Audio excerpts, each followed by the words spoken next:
ეკლესია და უფალი არის განუყოფელი მე მგონი ქართველი ერისაგან. ეს არის ყველაზე უდიდესი თუ რამ შეიძლება რომ ადამიანმა თავის თავს უბოძოს სიამოვნება. უფალთან მობრძანება. ეკლესიაში მისვლა.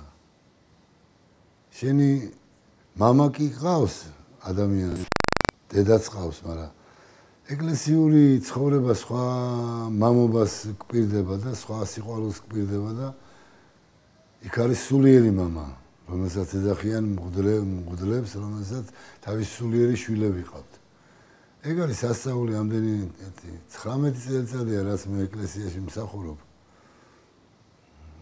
და უყურებ ამ უდიდეს ძალას, რომელიც ფუტკარივით არ ჩერდება რა.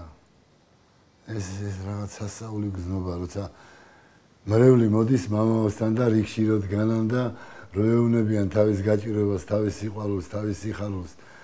ეს რაღაცა ისა და მამაო რა შეუნდობს ყველაფერს, მერე ზიარება და მერე ეს რაღაც ადამიანი რო თავისუფლდება თავისი აი სულიერი სიმძიმის სიმძიმის სულიერი სიმძიმისგან.